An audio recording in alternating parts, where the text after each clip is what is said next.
In Dungeons & Dragons, players build characters who venture forth to have many and varied adventures, and in doing so, players inevitably encounter and interact with all manner of non-player characters, or NPCs, typically controlled by the Dungeon Master.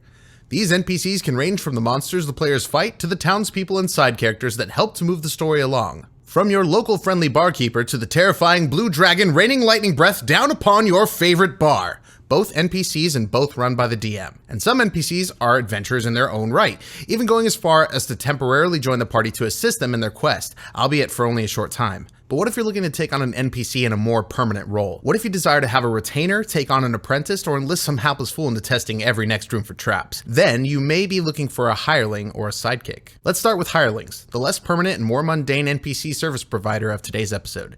Adventurers can pay non-player characters to assist them or act on their behalf in a variety of circumstances. Most such hirelings have fairly ordinary skills, while others are masters of a craft or art, and a few are experts with specialized adventuring skills. For example, a wizard might pay a carpenter to construct an elaborate chest for use in the Leman's secret chest spell. A fighter might commission a blacksmith to forge a special sword. A bard might pay a tailor to make exquisite clothing for an upcoming performance in front of the Duke. Many of these will be one-time services paid for and forgotten about, but there are rules for bringing on service workers for longer-term contracts. A ship captain carrying the adventurers across the sea, mercenary soldiers paid to help the adventurers take on a hobgoblin army, or sages hired to research or advise the party are all examples of long-term hirees.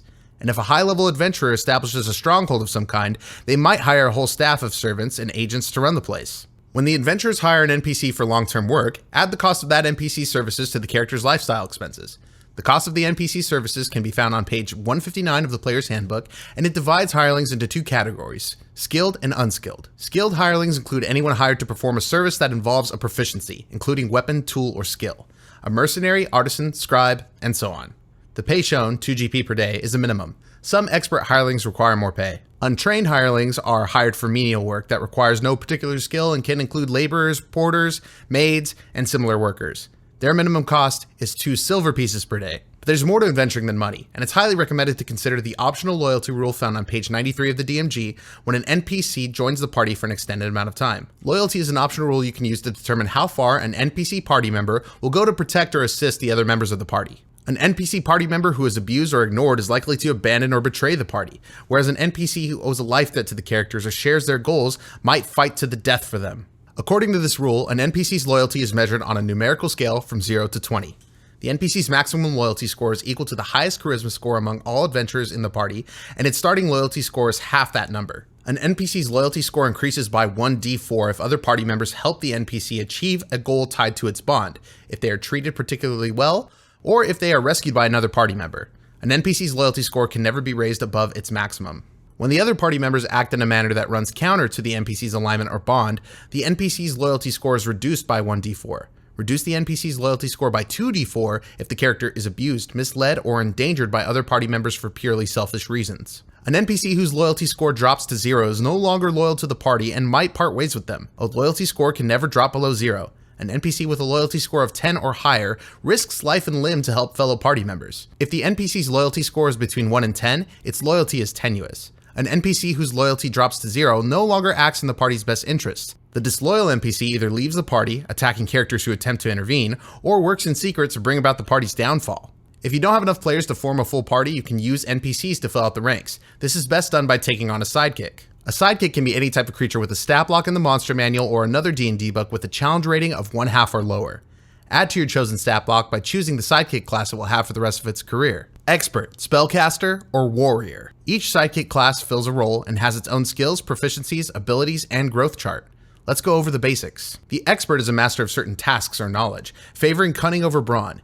It might be a scout, a musician, a librarian, a clever street kid, a wily merchant, or a burglar. The Expert gains the following features as they level: helpful, cunning action, expertise, coordinated strike, evasion, inspiring help, reliable talent, and sharp mind. The Spellcaster is a sidekick who walks the paths of magic. They might be a hedge wizard, a priest, a soothsayer, a magical performer, or a person with magic in their veins. Spellcasters gain the following class features as it gains levels in this class: spellcasting, potent cantrips, powered spells, and focused casting. Furthermore, the Spellcaster must choose to take on a Spellcaster role defining what spells they may take.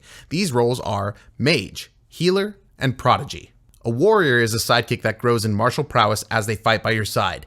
They might be a soldier, a town guard, a battle-trained beast, or any other creature honed for combat. A warrior gains the following class features as it gains levels in this class: martial roll, second wind, improved critical, extra attack, battle readiness, improved defense, and indomitable. The starting level of a sidekick is the same as the average level of the group. Whenever a group's average level goes up, the sidekick gains a level. It doesn't matter how much of the group's recent adventures a sidekick experienced. The sidekick levels up because of a combination of the adventures it shared with the group and its own training. Whenever the sidekick gains a level, it gains 1 hit die, and its hit point maximum increases. To determine the amount of increase, roll the hit die. The type of die appears in the sidekick's stat block, and add its constitution modifier. It gains a minimum of 1 hit point per level. If the sidekick drops to 0 hit points and isn't killed outright, it falls unconscious and subsequently makes death saving throws just like a player character. The sidekick's proficiency bonus is determined by its level in its class, as shown in the class's table. Whenever the sidekick's proficiency bonus increases by 1, add 1 to the to-hit modifier of all the attacks in its stat block, and increase the DCs in its stat block by 1. Whenever the sidekick gains the ability score improvement feature, adjust anything in its stat block that relies on an ability modifier that you increase. For example, if the sidekick has an attack that uses its strength modifier, increase the attack's modifiers to hit and damage if the strength modifier increases.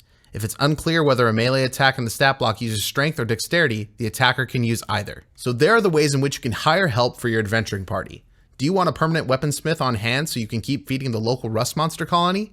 Do you want a sentient dungeon Roomba to send ahead to find traps? Or is it a legitimate team member with a rapport based on mutual respect and professional integrity more your speed? Then you may need to get yourself a D&D hireling or sidekick.